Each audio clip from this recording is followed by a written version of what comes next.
Contrary to the rumors that you've heard, I was not born in a manger. I was actually born on Krypton and sent here to save the planet Earth. We cannot continue to rely only on our military in order to achieve the national security objectives that we've set. Everybody somewhere between the ages of 18 and 25 will serve 3 months of basic training. We've got to have a civilian national security force that's just as powerful, just as strong. Yes, we can. Obama's healthcare plan will include coverage of all essential medical services. Yes, we can. Obama is a cruel hoax. He works for Wall Street. He's an agent of finance capital. Where did you come up with the number $700 billion? Here's the Treasury spokeswoman's quote. It's not based on any particular data point. We just really wanted to come up with a really big number. To Democrats and Republicans who've opposed this plan, I say, step up to the plate. A few members were even told that there would be martial law in America if we voted no. Secretary Henry Paulson is no George Washington. I don't think anyone questions, Mr. Kashkari, that you're working hard. Our question is who you're working for. Obama pledged that he would resume the Security and Prosperity Partnership talks between Mexico and Canada that President Bush initiated. The old boss is starting to look a lot like the new boss. Robert Gates is going to remain on the job as Defense Secretary for at least a year. Plenty of sources knew about this meeting, told us and others that it was at Hillary Clinton's house, but clearly it wasn't. We've got to give them a stake in creating the kind of world order that I think all of us would like to see. We see you causing a depression so you can blow out the economy and consolidate it and bankrupt it. We know that you are enemies of free humanity, and we are here standing against your tyranny.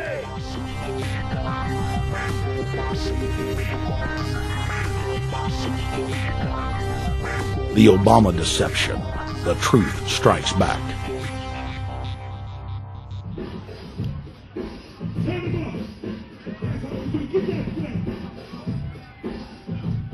Barack is like the manager of Burger King.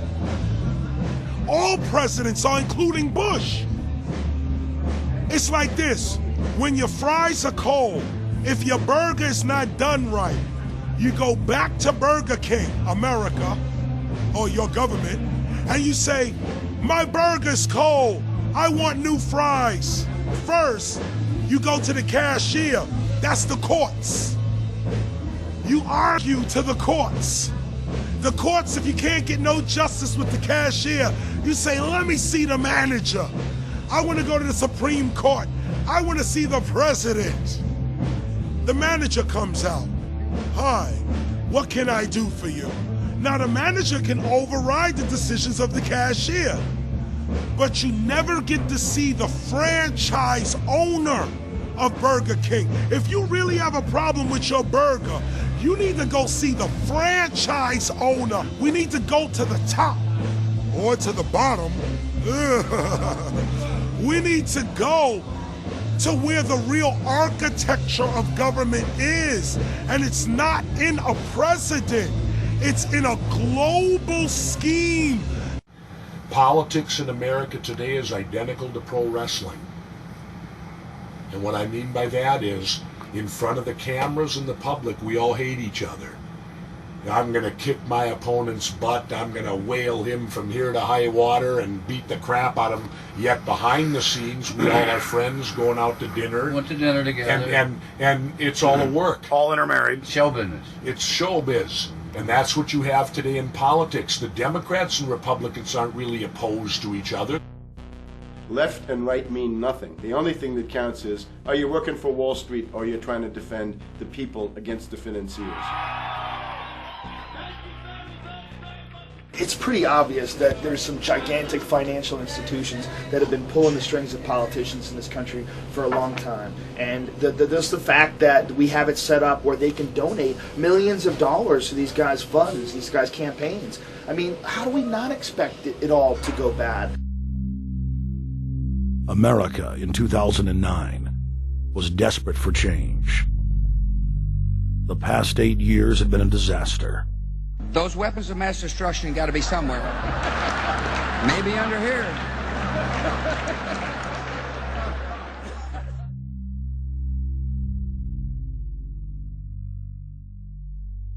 George W. Bush, who had claimed to be a conservative, had tripled the size of the federal government, shredded the Constitution, and destroyed the image of the United States worldwide. Nope, no weapons over there. Endless wars, over 1 million dead Iraqis, and more than 5,000 dead U.S. troops. The Patriot Act, warrantless domestic wiretapping and spying, the end of Posse Comitatus, the rise of the treasonous North American Union, a deepening recession sliding towards total economic collapse. These factors and other abuses had the American people in a state of panic for their future and the very existence of the United States. The elite were in trouble. The people were beginning to see through their facade, past their front man, and to the ruling elite behind the throne. For the first time in U.S. history, both parties were universally hated. Congress had a 9% approval rating. The globalist agenda had stalled. And then, onto the scene came a man who promised change. Change we could all believe in. Barack H. Obama promised to end the war and bring our troops home fast. He pledged to uphold the Constitution and to stop the federal government from spying on the American people. Candidate Obama told American workers that he was going to get them out of NAFTA and GATT, and he's already breaking those promises.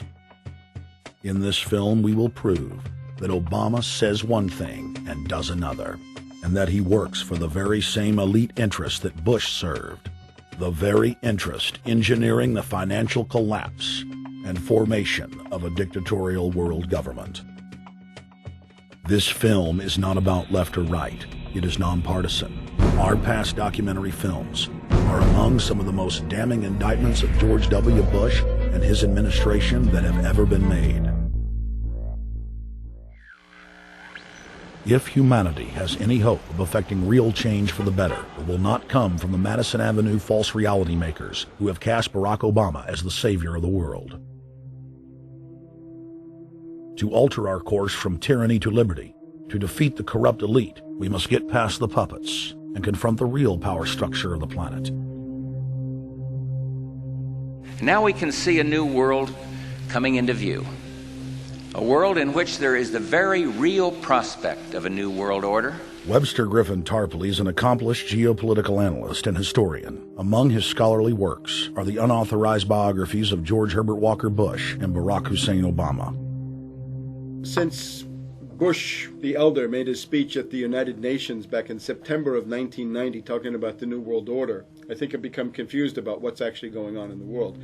The New World Order is a more palatable name for the Anglo-American world empire. It's the planetary domination of London, New York, Washington over the rest of the world. It's hard to get people to join that or think they have a part in it if you call it the Anglo-American world empire. If you call it the New World Order, then people in India or someplace like that or the European Union might think, well, there's something in that for us too. But that's not what it is. It's the Anglo-American New World Order. It's really the old world order. It's the British Empire morphing into the American Empire. The U.S.-British world empire is what you're going to get. Combines of powerful men have always battled with each other over the levers of power. Gerald Celente is recognized as one of the world's foremost trends forecasters and is the founder of the Trends Research Institute. People that are knowledgeable know that the fight that this country has been waging since its inception is for the central bankers not to take over the country.